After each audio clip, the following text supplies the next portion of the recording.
त्रिलोकी sir, हमारे शाहजहाँपुर में जो सबसे बड़ा मुद्दा पिछले 2 दिन से रहा है वो शिक्षकों को लेकर रहा है। मतलब शिक्षक जो हैं इतना बेरहमी से बच्चों को मारने लगे हैं कि उनका हाथ पैर तक तोड़ देते हैं, यहाँ तक कि आँख तक तोड़ देते हैं। पीलीभीत में भी क्या ऐसी कुछ समस्याएं देखने को मिल रही हैं? मारपीट का तो मामला खैर अभी तक नहीं आया ऐसा है, पर हाँ थोड़ी सी रहती है।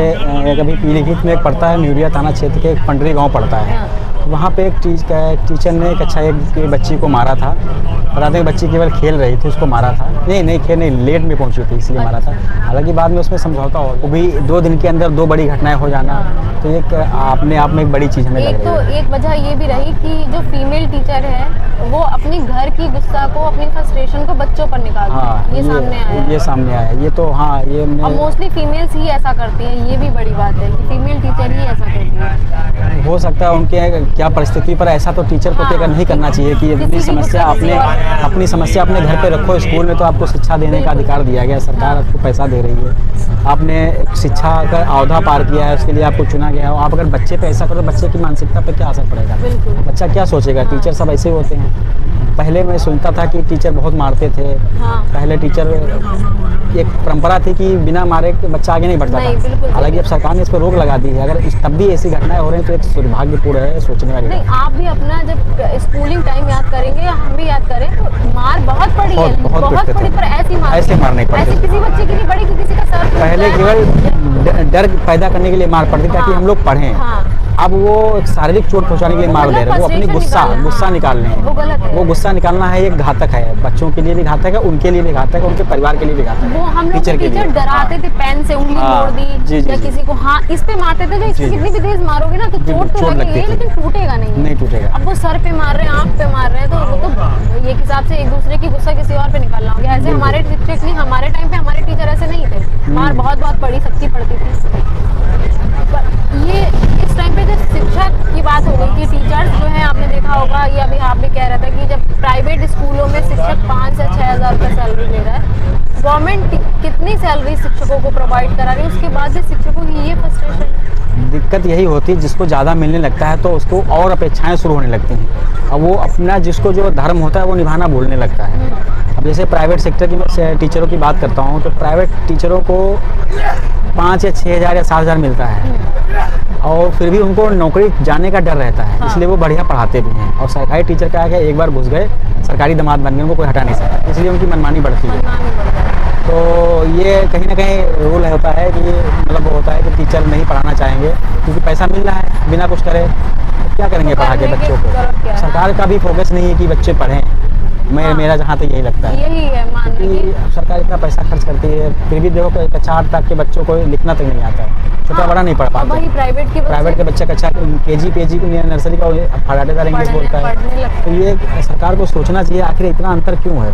और ये भी बात है कि हम कर सकते हैं, अगर हम नहीं कर सकते हैं तो प्राइवेट बच्चा कैसे पढ़ रहा है? भाई क्यों नहीं कर सकते? भाई हम ज़्यादा पैसा खर्च कर रहे हैं, खाना भी दे रहे हैं, ड्रेस भी दे रहे हैं, स्कूल फीस भी दे रहे हैं, सब कुछ दे रहे हैं, सब कुछ दे रहे हैं, तब भी समस्या है। अब भाई हमें बच्चों को कोर्स देना है, ठीक है, तो हमें सत्र शुरू होने से पहले दे देना चाहिए। यहाँ क्या है, सिस्टम पैसा चलता है, धीरे धीरे आता है वो कोर्स, सत्र खत्म होने के बाद कोर्स आता है। ये भी बड़ा दुर्भाग्य है। तो कुरीतियाँ बहुत हैं समाज में इस टाइप से। सिस्टम भी दोषी है, परिवार वाले भी दोषी हैं। वो बच्चे को कभी इसीलिए भेज देते हैं कि जाओ वहाँ खाना मिलेगा, बस इसीलिए भेजते हैं। पढ़ाना नहीं चाह रहे हो, खाली वहाँ स्कॉलर मिल जाएगा, ड्रेस मिल जाएगा, ये पैसा मिल जाएगा, खाना मिल जाएगा, बस इसीलिए भेजते हैं। उनका उद्देश्य भी नहीं कि हमारा बच्चा पढ़े। हाँ, तो लगभग जिम्मेदार तो सभी हो गए। जिम्मेदार अभिभावक है, शिक्षक है, शासन है, प्रशासन है, हर कोई जिम्मेदार, हर एक नागरिक जिम्मेदार है इसका, जो ये स्थिति इस समय चल रही है। अच्छा, स्वास्थ्य विभाग की स्थिति कैसी? क्योंकि आप तो पीलीभीत में स्वास्थ्य विभाग ही देख रहे हैं। जी। हाँ, तो स्वास्थ्य विभाग में आपके सबसे ज़्यादा स्वास्थ्य विभाग की स्थिति बहुत दयनीय है कि स्वास्थ्य विभाग, आप सरकारी अस्पताल में जाओगे तो वहाँ आपको केवल पैरासीटामॉल मिलेगी और ये गिनी चुनी वही जो दवाई होती वही मिलती है। और जो आजकल लोगों का खान पान, दिनचर्या या वातावरण से जो बीमारियाँ फैले उसकी दवाई हमें बाहर से खरीदनी पड़ती है। डॉक्टर के पास हम जाते हैं, एक पर्चा जरूर बनता है, 2 घंटे लाइन लगते हैं, उसके बाद नंबर आता है और फिर क्या होता है, डॉक्टर कहता है बाहरी दवा लिख दें, यहाँ दवा है नहीं।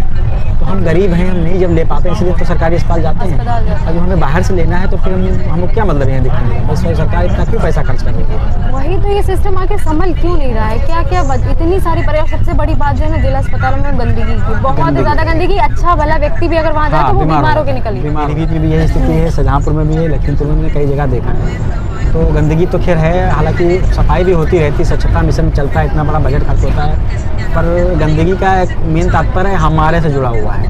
वो हम जब तक नहीं चाहेंगे, यानी हमारा जो समाज है, तब तक गंदगी नहीं साफ हो सकती। भाई शासन प्रशासन सफाई करा सकता है, अगर हम गंदगी फैलाएं ना, हम ही ना फैलाएं। भाई हमने जैसे मूंगफली खाई यहाँ पे पड़ी है, फेंक दी, अभी तो जिम्मेदारी हमें, तो रेलवे तो एक बार साफ कर देगा। अगर हम चाहें तो भाई उसको लिफाफे में रख के अपने डस्टबिन में फेंक दें। तो गंदगी तो एक सभी की जिम्मेदारी है साफ करने की। ये इसके तो हम किसी को विशेष दोष नहीं देंगे कि सरकार सफाई नहीं कर रही है, नहीं सफाई कर रही, तो ये सभी का है, इसमें सभी की जिम्मेदारी है। आपने आयुष्मान कार्ड के बारे में क्या स्थिति देखी है? क्या वाकई में आयुष्मान कार्ड लोगों के लिए लाभदायक सिद्ध हो रहा है? देखो मेरा तो मानना है आयुष्मान कार्ड का जो असली परसेंटेज है 2 से 4% लोगों को इसका लाभ मिल रहा है, बाकी इसका दुरुपयोग हो रहा है केवल। अच्छा। सरकार कहती है कि हर साल 5 लाख रुपए का इलाज मुफ्त है, पर मान लो हमें हार्ट की समस्या है, ठीक है, हम हार्ट की समस्या है, हमारे पीलीभीत में कोई कार्डियोलॉजिस्ट नहीं है, जिन अस्पतालों को दिया गया है कोई कार्डियोलॉजिस्ट नहीं है, तो हम किसको दिखाएंगे? तो यानी हमारा आयुष्मान कार्ड वहाँ बेकार हो गया। ठीक है, तो हम क्या करेंगे उनको आयुष्मान कार्ड का? भाई हमें सर्दी जुकाम बुखार होता है तो हम तो ऐसे दवा ले लेंगे, आयुष्मान कार्ड की जरूरत ही नहीं है। भाई बड़ी बीमारियों के लिए ही तो है, क्योंकि बड़ी बीमारी गरीब आदमी नहीं उठा पाता है, या कैंसर हो गया या स्टाइल, तो ये छोटी जो बड़ी बीमारियों का कोई डॉक्टर नहीं है हमारे यहाँ, ना सरकारी अस्पताल में ना प्राइवेट अस्पताल में है। ये जिन अस्पतालों को दे रखा है, अधिकृत कर रखा है, वहाँ डॉक्टर नहीं, तो हमारा आयुष्मान का कार्ड मतलब क्या है? आयुष्मान कार्ड में एक बहुत बड़ा मैंने दुरुपयोग भी देखा है, मैंने देखा कि मैंने पकड़ा भी है, हालांकि मैं कुछ कर नहीं सकता हूँ। होता क्या है, एक परिवार को जैसे 5 लाख का एक व्यक्ति का वो होता है, तो हमें 1 साल हम अगर इलाज नहीं कराएंगे तो कोई मतलब नहीं है। हम क्या कहते हैं, हमें कोई बीमारी नहीं तो हम इलाज क्यों कराएंगे? तो होता क्या है, प्राइवेट अस्पताल वाले कुछ अपने बंदे सेट कर लेते हैं, तो आपको लेके आए कि आपको हम 5% दे देंगे, 5 लाख खर्च करने का लेने का, आपको फ्री में 50,000 मिल गए, 4.5 लाख उनको मिल गए कि मैंने बीमारी दिखा दी कि ये बीमारी इनको थी, बस तुम्हें सिग्नेचर करना है। अस्पताल वाले खुश, आप भी खुश, सरकार का पैसा इधर आ गया। ये बहुत इसमें धंधा बैठे पैसा मिल, बहुत धंधा अच्छा चल रहा है, लोग भी कमा रहे हैं। मतलब क्या कहते हैं, आपदा में अफसर ढूंढ लिया। हाँ, आपदा में अफसर ही है, इसको ढूंढ लिया, आपदा में अफसर ही है। और एक समस्या और होती है, जैसे जो आयुष्मान कार्ड में जैसे मतलब कोई गंभीर बीमारी का गया, ऑपरेशन हो रहा है, अस्पताल में गया, तो आयुष्मान कार्ड का प्रोसेस 24 घंटे में शुरू होता है। और बीमार आदमी भाई तत्काल जाता है, इमरजेंसी में जब तो जाता है। अब वो जब तक शुरू नहीं होता तब तक प्राइवेट वाले पैसे मरीज से लेते रहते हैं, अच्छा खासा पैसा ले लेते हैं। उसके बाद कार्ड का भी वो पैसा उधर से अपना, भाई डॉक्टर को क्या मालूम होगा, मरीजों को क्या मालूम कितना पैसा खर्च हो रहा है, तो जितना चाहेगा उतना कर लेगा। तो ये एक बहुत बड़ी समस्या, दुरुपयोग हो रहा है। अब क्योंकि शुरुआत में ही इमरजेंसी 24 घंटे की होती है, उस 24 घंटे में तो उन्होंने उनका भी पैसा ले लिया, और 24 घंटे के बाद से उसके बाद तो नॉर्मल हो जाता है, उसमें तो नॉर्मल दवाई चलती है, 24 घंटे में कवर करने की बड़ी बात होती है जितना पैसा है। ये भी है आयुष्मान कार्ड का एक दुरुपयोग कि अगर आपका बजट 50 का बन रहा है तो आपने बिल 1 लाख का अस्पताल से बन के लग गया, और 1 लाख वही होता है। अगर 50,000 का इलाज है तो 4 लाख का बिल लगता है। अच्छा, यही लगता है भाई, मरीज को क्या मालूम कितना खर्च हुआ, तो करे आपका इलाज फ्री, आप जाओ सिग्नेचर कर दो यहाँ, वो तो दे देगा। अब वो भी सोचेगा मेरी जेब से थोड़ी जा रहा है, मेरी जेब से थोड़ी गया है। तो प्राइवेट वाले यही कर रहे हैं, 4-4 लाख या 5-5 लगा लेते हैं पूरा, तो छोड़ते भी नहीं है। हो सकता कभी एक्स्ट्रा भी लगा लेते हैं, तो हमें नहीं मालूम है। पर कुछ स्वास्थ्य विभाग में हमारे मिलने वाले वो ऐसा चीज़ बताते हैं मुझे, क्योंकि हमें नहीं मालूम है, वो बताते हैं इसलिए हमें मालूम नहीं। ऐसा हम लोगों को भी पता चलता है कि ऐसा हो रहा है, ऐसा हो रहा है। क्योंकि अब जैसे हमें क्या मालूम है, वो बताते हैं कि ऐसा हो रहा है, वो हमारे मिलने वाले हैं, हालांकि वो बताते हैं गलत तरीके से बताते हैं, हमें नहीं बताना चाहिए।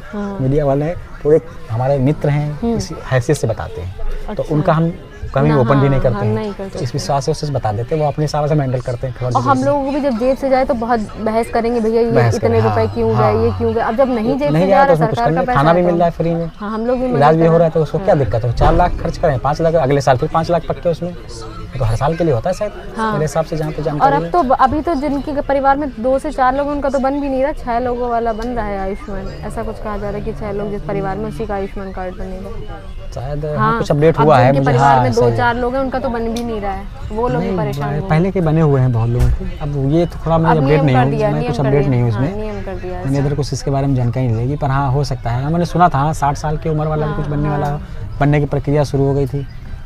योजनाएं तो पीली बहुत। शाहजहाँपुर में मैंने आपको सुना है इसमें सीवर लाइन डाली जा रही है, तो आपकी सड़कें बहुत खराब हो गई हैं, क्या स्थिति है वहाँ की?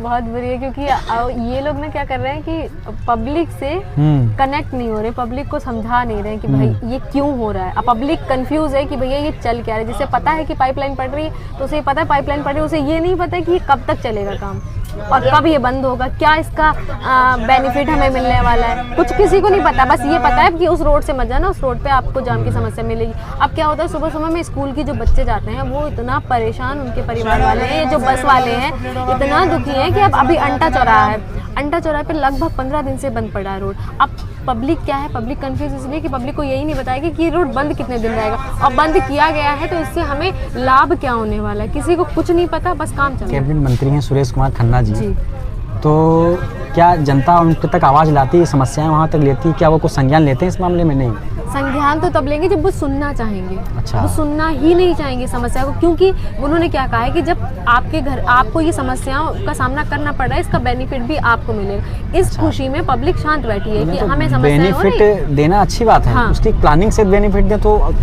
आराम, दिक्कत भी नहीं होगी, बेनिफिट मिलेगा। अच्छा, किसी को परेशान करने के बड़े बड़े नेता जो है वो ये कह रहे हैं कि जैसे आपके घर में कभी रेनोवेशन का काम चलता है तो समस्याएं आती हैं, लेकिन रेनोवेशन के बाद घर कितना सुंदर बन जाता है। तो ये रेनोवेशन हम घर का कराते हैं तो उसकी हम प्लानिंग करते हैं, हमें पता होता है हम क्या करेंगे, हम क्या करेंगे, कहाँ सामान रखेंगे, कहाँ सोएंगे, पूरी प्लानिंग करते हैं। तो आपको भी प्लानिंग करनी पड़ेगी कि कितने दिन में हमें सड़क बनानी है, कैसे कौन सा रूट देना है। बच्चे जाते हैं, ऑफिस वाले जाते हैं, लोग काम करते हैं, लोग रिक्शा चलाते हैं, जो भी करते हैं, रोजगार सब सड़कों से रोजगार जुड़ा हुआ है। अब जब सड़कें नहीं चल पाएंगी तो हम कैसे अपना काम कर पाएंगे? सब बहुत बड़ी एम्बुलेंस हो गई, स्कूली बस हो गए, जो ऑफिस जाने वाले लोग इतना परेशान है, लेकिन कुछ किसी को पता नहीं है। शाहजहाँपुर में विपक्ष क्या कर रहा है? आपको कुछ आवाज़ उठाता नहीं? आवाज़ उठाएगा क्या, इधर आवाज़ उठाएगा, अगले दिन उस पर FIR हो जाती है, इसलिए कोई आवाज़ उठाना ही नहीं चाह रहा ना। ये बड़ी समस्या है, ये वाकई में ये हर जगह की समस्या है। विपक्ष को इतना कमज़ोर नहीं करना चाहिए कि विपक्ष अपनी बात भी ना रख सके। बात रखने का हक सबको है, लेकिन क्या हो रहा है कि विपक्ष रखना कुछ चाहता है और उसके साथ वो कुछ ज़्यादा, इस डर से अब कोई कुछ बोलना भी नहीं चाह रहा। और ई-रिक्शे को देख लीजिए, अगर ई-रिक्शे पे आप बोलते तो ऐसा लगेगा किसी गरीब के पेट पे लात पड़ेगी, इसलिए शायद हम लोग भी कम बोलते हैं, लेकिन ई-रिक्शा सबसे बड़ी समस्या है इस बार। मतलब जहाँ मन आता है वहाँ जाते हैं, जहाँ मन होता है वहाँ खड़ी कर देते हैं, कोई रूट नहीं है, कोई प्लान नहीं है। और शायद बच्चे जो नाबालिग हैं वो ई-रिक्शा नहीं चलाते, वो भी चला रहे हैं। वो पीलीभीत में भी अभी 15 दिन की बात है, प्रशासन और ई-रिक्शा में भिड़ंत हो गई। अच्छा। प्रशासन ने कहा है कि जो पुराने नंबर हैं, पुराने चेचिस नंबर, जिनको चेचिस नंबर नहीं है उनको हम कटवा देंगे। अच्छा। ई-रिक्शा वाले कह रहे हैं हम गरीब हैं, हमारी गलती इसमें क्या है, हमने खरीदा था, खरीद कहीं चोरी करके तो लाए नहीं, हम अपना परिवार चला रहे हैं, हम क्या करेंगे, कटवा दोगे, हमारा क्या करना, हमारा कैसे होगा? तो इसमें प्रशासन ने अपनी बात पे रहा, ये लोग अपनी बात पे तो